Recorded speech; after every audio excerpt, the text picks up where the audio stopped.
Hey everyone, I know it's been about a month since I uploaded on this channel. I've been super busy. We had day one, then GCX, then I got COVID, and I was super sick for a while. You can probably still hear it in my voice a little bit. But today's finally the day. We're going to be producing a lot of videos on this channel over the coming couple of weeks. Today, I wanted to go over a new era of damage testing in Destiny 2, thanks to the Edge of Fate changes. I've been getting plenty of questions on stream, off stream in the DMs, on Twitter. Plenty of people have been asking me a bunch of questions, so I wanted to answer all of them in one video, going over how has damage testing actually changed in the Edge of Fate, and what will this mean going forward for the type of content that I produce, whether it be damage testing results, rotation rankings, etc, etc. You guys know the drill.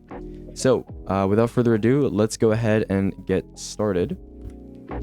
But before we get into the meat of this video, I wanted to shout out my testers. All of you who volunteered, some of who are not even listed on this slide, but these were the people that I could identify who were most often at the sessions. I just went through my hard drive and just looked through the, I don't know, it was like 200 gigabytes of footage that I have stored up from the last month of testing. We've been doing tons of testing, base value testing, artifact testing, so much testing. Okay, I've been really busy for like the last month or so, but really I want to thank from the bottom of my heart, especially the people on screen here: Spider, Snood, Smiley, Hecate, Tanagen, Tetra, Joe Bear, Mr. McDoggo, Stony, and Hot Dog Water 32, who came in with the clutch at the end with their tier 4 Aureus Neutralizer roll, which we used for some testing as well. So a lot of people to thank, especially this time around. I kept you guys up really late at night, testing for really long hours, probably combined man hours in this project. I don't know, probably hundreds, thousands. I'm not even sure at this point, but really I couldn't have done this without you. So for the first time, and definitely not the last, thank you so much to the testing team, anybody that pulled up and supported watching us, maybe giving us some suggestions as well on stream. Love you guys as well. But let's get on with the outline. What are we going to talk about in this video? We're going to go over some pretty hot topics that people have been asking me about. First, we're going to talk about why am I redoing all my damage testing? I've already obviously tested a lot of stuff in the final shape. The spreadsheet was pretty comprehensive. So why are we retesting everything? That's going to be number one. Number two is explaining the number crunch, right? So Destiny obviously has had a power reset. We're all back to 10 power, and the numbers you're seeing on your screen when you're doing damage to enemies are way lower. So what does this mean? How do you convert from old numbers to new numbers? And what are the consequences that this might have on damage testing in the future? Number three, we're going to talk about the ratio. The ratio just basically means when we're converting from final shape numbers to Edge of Fate numbers, how are we going to convert and how are we going to actually get that ratio? Number four is methodology. I'm going to explain once again, because I haven't talked about this in maybe 2 years or so, how I actually do my damage testing and why it is the most accurate damage testing for boss damage in all of Destiny 2. Number five, we're going to go over some new factors that are affecting testing that I didn't have to deal with before in the final shape that are now in the spreadsheet. So if you're curious, I'll show you guys what they are on screen and we'll go over them. Number six is the shooting range. A lot of people are asking, why do you still test on Templar?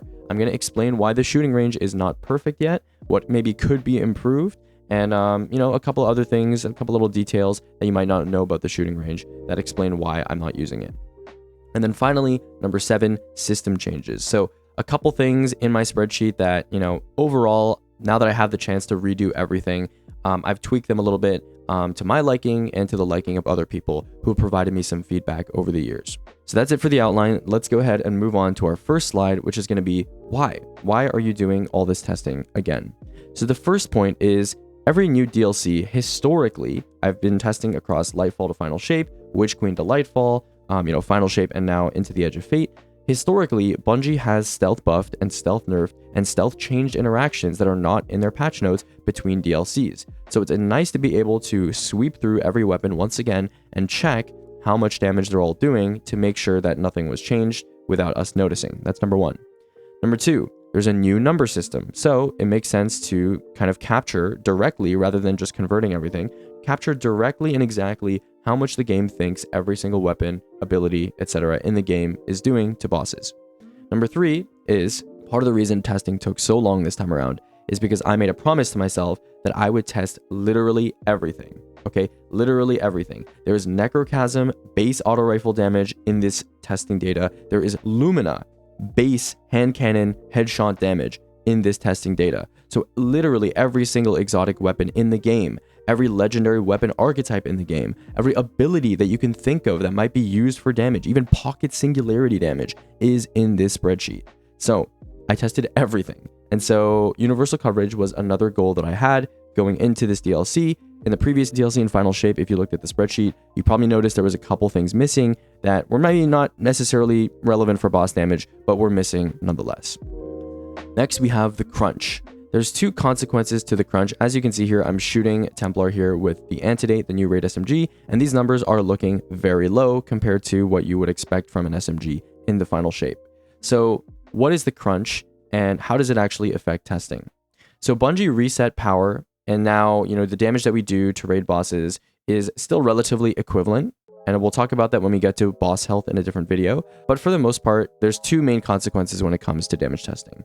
The first one is that the way the wipe screen works in Destiny, at least as far as I can tell, is the wipe screen, your damage there, is basically an addition operation. It's just a sum of all the numbers you see on your screen when you do damage. Now, normally in the Final Shape, when you're doing 19,000 a shot, 20,000 a shot, 200,000 a shot, rounding errors on these individual numbers when you're shooting an SMG, for example, they're not really a big deal because it's a rounding error of like 1 amongst a sea of thousands, right? However, when you get down to really low numbers, single-digit numbers, double-digit numbers, a rounding error of 1 on all of these numbers is enough to actually make a substantial difference on the wipe screen. And so you'll notice that this time around, if you look at the spreadsheet, we'll talk about this later, a lot of weapons are a little further off than what you'd expect them to be on the health bar versus on the wipe screen. And that's kind of normalized now because of this crunch. And that's because when Bungie, all the weapons, the damage that you're doing to bosses, they're not actually, these round integers. They're actually decimals. But the game doesn't display the decimals to you. It rounds them. And then on the wipe screen, it also rounds these numbers. And so if you have a bunch of numbers that are rounded, you can slowly start to lose precision when it comes to what's on the wipe screen. So that's the first consequence. Obviously, if you have really big numbers, this is a much less significant problem. Number two is whenever we're trying to measure something precisely, let's say you want to see how much of a damage boost a certain perk gives. It's a new perk, you don't know how much damage it does. Now, maybe in the Final Shape, you had a trace rifle or something, and you shot a boss in the head, and it did 1,000 damage. And with the perk, maybe it does 32% more damage, so, 1,320 damage. In the Edge of Fate, because you're doing so much less damage per shot, measurement of buffs, perks, debuffs, whatever, it's a little less precise. Now, obviously, Bungie usually uses round numbers when it comes to weapon damage and stuff like that, and perks. So if it says 29.95, you can assume it's 30%, right? But obviously, with smaller numbers comes less precision. So these are the two consequences of the number crunch. They're not that big of a deal when it comes to being scientific and testing and stuff. Things are mostly pretty accurate. And losing, again, that wipe screen rounded integer thing, not the biggest deal in the world. So let's move on. Just wanted to talk about, some people have been asking me, is the crunch a big deal? How has it affected your testing? These are the kind of scientific, mathematic kind of changes or effects that it's had on our testing. So next up is the ratio. So in the Final Shape, you're doing a certain amount of damage to a boss with a weapon. How do you convert that to Edge of Fate numbers? Now, the three numbers I'm going to give you in the bottom left here are an unbuffed Parasite. From left to right, it's going to be Final Shape -5 with 25% surges to every weapon type. You have Edge of Fate +0, and then you have Edge of Fate -10. So the reason why I use Parasite is because in order to find a common ratio, so let's say, right, you want to find how much Bungie has changed all the weapon numbers by, right? You want a number to divide by.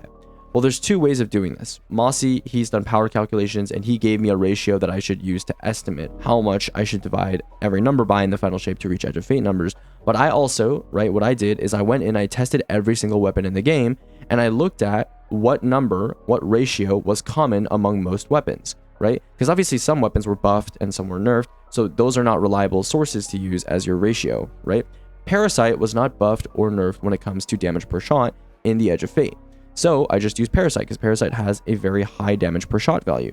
And so what I did is I simply got the number for one Parasite shot that was unbuffed in all three of these versions. I got Edge of Fate -10, Edge of Fate +0, and then I have reference footage from the Final Shape -5, and these are the numbers that I came up with.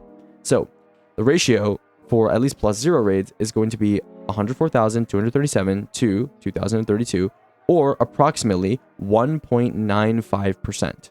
So, in short, if you want to convert from Final Shape to Edge of Fate, approximately just divide by 50. Just divide by 50. It's about 2%. Okay, so that's the ratio that we're going to be using going forward. That's how, by the way, this ratio, this comparison, that's how we tell whether or not something was stealth buffed or stealth nerfed. Anything that's above this ratio is going to be stealth buffed. Everything that's below this ratio is going to be stealth nerfed. Or if it's obviously in the patches, then it's just buffed or nerfed. Methodology. So a lot of people have been tuning into the streams. Really appreciate you guys' support, but I've been getting a lot of questions. How do you actually test damage? Like, what are you doing when you have this percentage meter in the bottom of your screen? Like, how does this actually work? Okay, so let's break this down into 3 steps. The first step, we know that historically, the health bar has not always reflected how much damage is showing on your screen when you shoot a boss, as well as how much damage actually shows up on the wipe screen. And so I use this tool called Destiny Damage Tracker, which was made by a 2016 Toyota Corolla. It's a visual overlay that just counts the yellow health bar pixels at the bottom of your screen and divides the health bar depending on your resolution. And then as the boss's health bar gets lower and lower, you can see the health bar tick down in percentages. So you can know exactly how much damage you're doing to a boss, provided you know how much health the boss actually has. And we'll get to there in a second. Now you might be wondering, why is the health bar taking priority over the wipe screen or visual numbers? What if the wipe screen is more accurate and the visual display is more accurate and the health bar is actually not as accurate?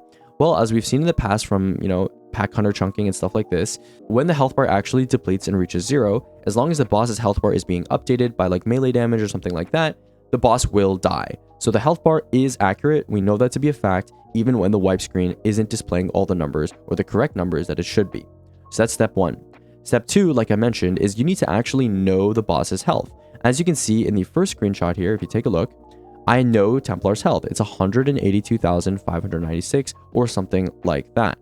And so as a result, because I know his health bar, when I see, 1% of his health go down or 2% of his health go down, I know how much damage that actually corresponds to. Now you might be wondering, how do I actually know his health? Where did I get this 182,596 value from? And the answer is, we have a method. We've been doing this for quite some time now. People rely on me for boss health numbers as well as boss damage numbers these days, and I'll show you exactly how it works. So DDT, even though you don't know exactly how much health a boss has, it obviously can still measure the percentage of the health bar that's going down every time you do damage to a boss. So I take a high damage per shot weapon like Whisper or Sleeper or Parasite. I've been using Parasite these days, and I shoot the boss with Parasite repeatedly, and I track how much damage I'm doing on the screen versus the health bar in pixels, in percentages. And then I make a linear graph. I make a graph, right, with all these little points, and then I do a linear approximation. And the equation of that line, we simply plug in 100 into the x value. You can see here, 1830 times x minus 360. And then you simply plug in 100 there, subtract the 360, and then boom, you get the health value. It's not perfect. It's not an exact value, but it's pretty damn close because it's a linear approximation based off of a bunch of damage values. Now, there's other ways to get health values that are maybe a little bit more precise using stuff like Knucklehead, but this is a method that I found to be very quick and dirty, doesn't require a bunch of people, doesn't require you to get the boss low HP, and tends to be pretty accurate from what I've seen and heard from people who have tried to use my boss health values in practice for actual calculations. Step number 3 is the actual pixel measurement. Now, I'll go ahead and throw up on the screen now. On my spreadsheet, I have a bunch of different columns when it comes to the weapons and the abilities tabs, but basically the HP1 value is how much percent HP did the boss start with when I started damaging and how much did it end with when I finished damaging. I subtract these two to get a raw percentage value. I divide them by the number of shots or instances or whatever it is for the weapon I'm shooting. I divide by the number of times I basically shot the boss, and then we can get a percentage per shot value. And then we also look at the wipe screen or the visual numbers, and then we can compare them per shot. How much am I doing? And then you can see here in the right columns, there's a ratio, deviation, and diff. Ratio is simply how much damage am I doing on the health bar per shot divided by how much the game thinks I'm doing on the wipe screen though, or visually. So this number, for example, on Izanagi's Burden, classic example, is 21%. Now I know from previous testing, this can be a little bit off, by the way, because each pixel, your margin of error is generally 1 or 2 pixels when you're doing this, because each pixel represents around, I think it's like 216 health or something like that, if it's 182,596 total health on Templar. So with a lot of these tests, you have to do a certain amount of damage to escape that margin of error, because if you're doing only, let's say, 400 damage or 500 damage to the boss, then your margin of error is 216. And so you can really kind of end up doing 300 damage or 200 damage or 400 damage, and all of that damage could be within the same pixel and look the exact same on the health bar. So you need to do a certain amount of damage, but I know from previous seasons that Izanagi's Burden, classic example, honed edge times 4, does 20% more damage to the health bar than it does on the wipe screen. Classic example right there, right? And you can literally see it in the leftmost screenshot here. I do 2,052 damage to Templar's head with Izanagi's Burden, and yet you can see that DDT has realized that I've done 2,500 damage or so, plus minus 216, of course, to deal with the pixel margin of error, okay? Now, the ratio column is not that important because with a lot of these weapons, I'm not doing enough damage to really make it exactly 1. I'm not doing enough pixels to really escape that margin of error. However, the deviation column is a different story. The deviation is how many pixels am I off from the expected value, right? So if you're off by 1 or 2 pixels, that's acceptable, right? That's not really a sign of significant chunking or significant error when it comes to health bar versus wipe screen.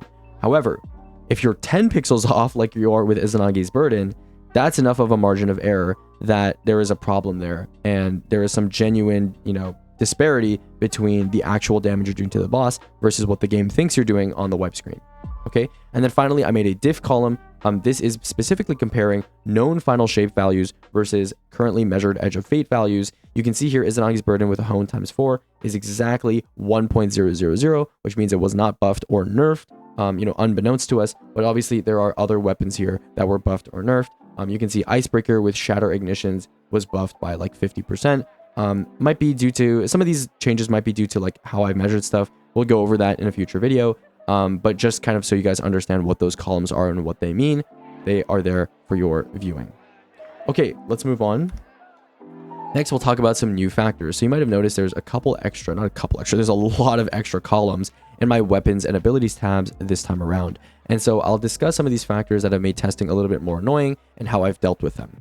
So the first new factor is different deltas. So in the middle of me testing, right, obviously everyone was complaining about raids being -20 and, a -10 for DP and legacy raids respectively. And Bungie changed the delta from -20 to -10 and -10 to +0 for DP and legacy raids respectively in the middle of me testing. And so I had a choice to make. Either I could redo all of my testing or, I could choose to multiply all of the -10 results by a certain number. I think it's around 25% to get to +0. And so I have this delta column in my spreadsheet, which indicates what version, what delta I tested these weapons on. So some of them are -10. That's going to be some of the older testing that I did. And some of them are +0. That's going to be some of the newer testing that I did. So the -10 stuff automatically has a baked in like 25-ish% multiplier. You can see in the previous slide there, the actual ratio, it's like 2032 to like 1640 or something like that. The second new factor that's annoying is new gear. Featured gear, exotics, plus 10% damage. New gear, +2 to 10% depending on the tier of the weapon. There's an NG column now. I've typed in the tier of the weapon that I used if it's a legendary weapon, and I've typed in the actual 1.1 times if it's like a featured exotic or something like that. So that's also a scalar that had to be adjusted when it comes to the results. And then finally, bad wipe screens. Riven, which is the other boss that I test a lot on these days when it comes to melee stuff, sword stuff, whatever you have. Riven has a fine wipe screen. You do 2,000 damage to her leg, it'll show up as 2,000 damage on the wipe screen. However, Templar is a different story. Templar, just like the shooting range that was having that problem with the damage display, there's a lot of raid bosses in the game right now where you're doing 50% less damage on the wipe screen compared to the health bar, as well as even compared to visually how much you do when you shoot the boss with your weapons and you see the numbers on your monitor and you count them up, right? Interesting stuff there, I guess, kind of annoying, but every time I use Templar as a boss, I just kind of multiply the wipe screen number by 1.5 times. All right, so another big question I get on stream, why not the shooting range? There's 4 reasons why I didn't use the shooting range. 2 of them have been fixed, but hopefully 2 of them will be addressed in the future. So the first reason is no DDT measurable health bar, no Destiny damage tracker usage available because there is no big fat yellow health bar at the bottom of the screen. There are health bars above Carl and the other boss level combatants that you can fight in the shooting range. However, they're not really pixel measurable, they're not as long, and we don't have any tools right now that have been developed to measure them, and obviously it's nowhere near as precise as something like Templar. Next, we have wrong damage display. It had the Templar 50% reduction issue in the scoreboard at the top. That's been fixed now, but it was an issue when I first started testing. Originally, raids were -10, and the shooting range was +0, so it would be annoying to convert. That's been fixed as well because raids, or legacy raids at least, are +0 as well. And then finally, no simultaneous adds plus boss. This is also quite annoying as well because let's say you need to test surrounded damage on a rocket or surrounded damage on a GL or something, or you need like some sort of spree perk like Rampage, or you have Bacchus or something, and you need to keep up Light Shift or something during damage, you can't really test that because you can't have a boss and red bars up at the same time, at least not right now in the shooting range. So hopefully that gets addressed as well. Our last thing to talk about is system updates. There's a couple things that I've changed when it comes to how I've done my testing, especially in the sustain tab, that I want to talk about right now, that you guys have given me feedback for over the years, that I haven't really changed because it would be a lot of work. But now that I've been able to redo my entire spreadsheet, I've been able to address some of these issues. The first thing is no more Rain of Fire in the sustain tab. It's all manual reloads now. The only time I ever use a supportive fragment or aspect or whatever for reloading is on Agar Scepter with Will Given Form with Facet of Command. I think, Facet of Command, a lot of people are using Prismatic, so they're willing to run Facet of Command on Agar Scepter, and it is a game changer for Agar Scepter. It allows you to dump basically its entire reserves without having to worry about, your mag running out. And with the super generation changes, if you have like 100 super, you can basically, dump your entire Agar's reserves without having to reload or re-get your super again. So wanted to kind of touch on that. But besides that, no more Rain of Fire. Everything is all manually reloaded. If there's anything special at all, it's going to be in the italicized comments under the stuff in the sustain tab. But everything has been changed to manual reload to give everything more even, realistic footing.